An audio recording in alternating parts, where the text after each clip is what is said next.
John Carmichael, United States Navy, 100th Seabee Battalion. My grandfather, John Carmichael, or Bob as he was always called, was born in Newmarket in December 1923. He grew up on a dairy farm in Nottingham and graduated from Newmarket High School, class of 1941. After high school, he worked in the dairy farm, did lumbering, and drove a delivery truck for filling fuels in town. After his father died in January 1943, continuing the farm was no longer feasible. He applied for a position with the United States Navy Seabees, and in April 1943, he enlisted as a carpenter's mate and a truck driver. His experience with driving tractors, milk and fuel trucks came in handy, as he worked with bulldozers and construction equipment. His lumbering background helped in the clearing of land he was about to do among the atolls of the Marshall Islands and in the Philippines. His initial training with the Seabees began at Camp Perry, Virginia. In August 1943, while home on leave, he married his high school sweetheart, Ruth Ham. Both his wife, Ruth, and his mother, Eva, worked at the Portsmouth Naval Shipyard.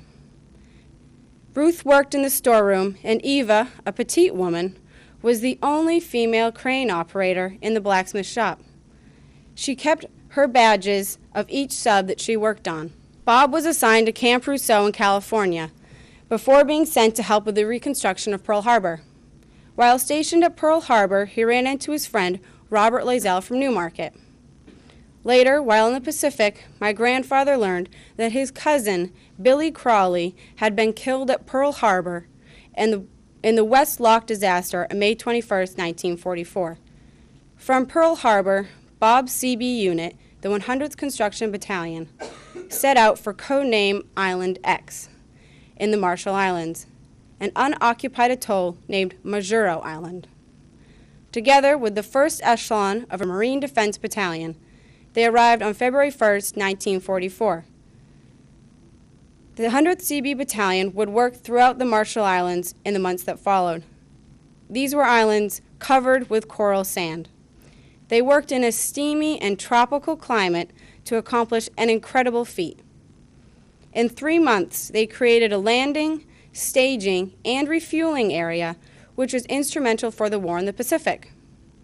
Fuel storage facilities were built with a system of pipes linking underground tanks at the airstrip. Tankers, through a sea loading line, supplied a tank farm. Distillation facilities supplied about 50,000 gallons of water per day. A deep water floating pier and 9 pontoon bridges facilitated unloading operations. The Seabees built underground storage for ammunition, bomb-proof shelters at strategic locations. These would require a total of 350,000 cubic yards of coral fill. By the middle of March 1944, the 4th Marine Air Wing was headquartered and Marine Air Group 13 was established at Majuro Atoll. By April 15, 1944, they had built an airfield, taxiways, aprons, housing, shops, and piers on Dalyp Island. Additional construction followed, including 10 miles of coral roadways and 11,000 feet of 30-foot coral causeways connecting to various islands. He was a mechanic, a truck and bulldoze operator, and a construction worker who built whatever was needed. He wrote home complaining of a union strike back in the States for 7 cents more per hour. He detailed that he lived 5 men to a tent. He worked 12-hour days for 6 and sometimes 7 days a week. This he did for 3.5 months and was paid just $78 a month. Later on, Majuro Island would acquire a carrier replacement plane pool and a 750-man submarine recuperation camp. Naturally, with all of these soldiers, recreation grounds and facilities were improved. And when my grandfather was not operating a bulldozer, he could be found on the baseball diamond as the team catcher, a position he also played in the Newmarket High School. At the end of July 1944, President Roosevelt visited the Marshall Islands, and Bob wrote home that he was within 6 feet of the man who had come to honor the work done by his battalion. In May 1945, Bob and a group of 240 men from his unit were reassigned to the Philippines. There, on the southern tip of Samara, during torrential rains, they carved out of the jungle and swamp a large fleet hospital, ammo dumps, and various post-war military buildings. He praised the Filipino people, especially the Army personnel who stood guard duty with them during battling guerrilla sniper fire. It was in these islands when he managed to find some souvenirs to bring back to Newmarket: knives, silk scarves, trinkets, and unfortunately, malaria.